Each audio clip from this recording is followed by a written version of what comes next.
America's ballsiest show is back.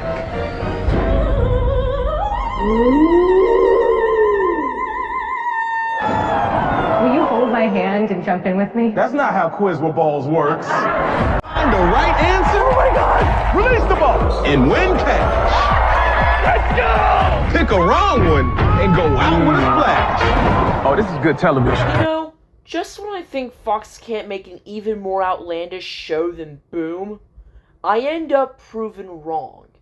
And this show is no exception.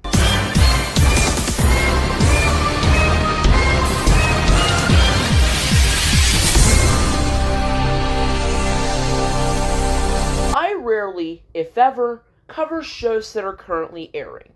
Other than The Wall, it's hard to find a game show that's currently airing that's either bad enough or insane enough to warrant a review. Hell, I'd say nowadays we're living in a game show renaissance era. Hell, even Fox decided to say, fuck it, and produce 2 incredibly amazing game shows in The Floor and Extracted, which just goes to show that even a broken clock is right twice a day. So give yourselves a pat on the...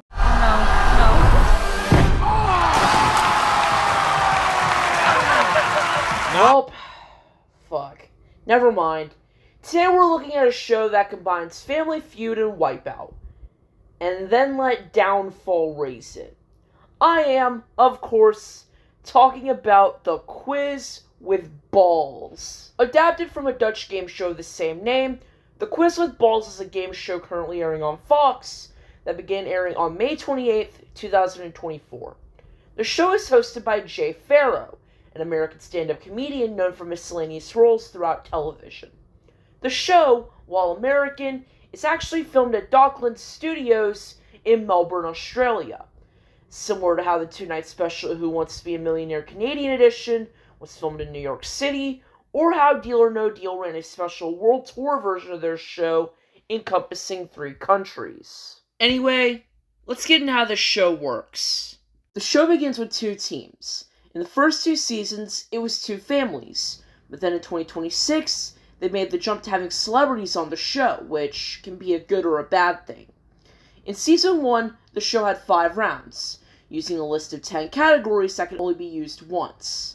The team in control chooses a category, and then is asked a question with 6 possible answer choices, 5 of which are correct, 1 of which is not. Each answer is assigned to a ramp, and behind it, a giant yellow ball, hence the show's name, The Quiz with Balls. Players must stand on the answer they think is correct, and then, either in groups or all at once, the balls drop. Not like that, get your minds out of the gutter. If the answer is correct, a mechanism stops the ball. If the answer is incorrect, the ball then knocks them into a pool of water, and they are eliminated from the game. Each correct answer is worth $1,000, and increases by $1,000 every round. The team with the most points at the end of round 5 wins the game, and can win up to $75,000 in the main game. In the bonus round, the team elects one member of the family who is not eliminated from the main game to take part. There, they are asked a similar question, and stand in front of an answer. Finding all 5 correct answers wins the top prize of $100,000. One wrong answer, and the game is over, with the team taking home however much money they won in the main game. The rules would change in Season 2, with the game being shortened to 3 rounds instead of 5, and the teams taking 2 turns in each round. The rounds Kickoff and Double Up are played how they are in Season 1, with a new round, All or Nothing, being added. In that round, the teams are made to find the correct answers to their question for a lump sum of $10,000, with the top prize in the main game being $50,000, and a success in the Golden Balls round being worth $50,000, for a total of $100,000. Other than that, the game goes on like normal. Jesus Christ, that was a mouthful. Anyway, while the show is vastly popular, it's not one of my favorites, and, well, I'll tell you why. 1. As mentioned before numerous times on this channel, I'm not a big fan of shows with unnecessary rule changes. Season 1 worked fine enough. Why they had to overhaul it for Season 2, I'll never know, But hey, rule changes fail every good show in the end. So here we are. It's like I always say, if it's not broken, don't take a fucking sledgehammer to it and call it good. 2. The show's name sets it up for some rather unfortunate jokes. While I am a guy, and naturally all dudes like me like testicle-related humor in some fashion, it gets to a point where testicularist humor gets stale. And with this show, that is certainly no exception.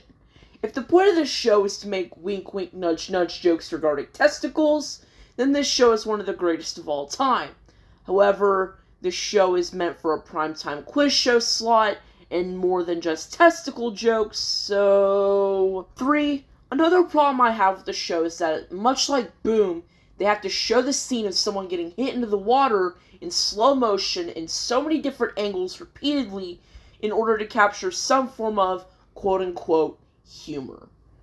Note to all game show creators out there, if you have to show something stupid happening in slow motion and repeatedly to make it funny, chances are it's not gonna be that fucking funny. Overall, the Quiz with Balls is a fucking chaotic mess that still somehow airs to this day.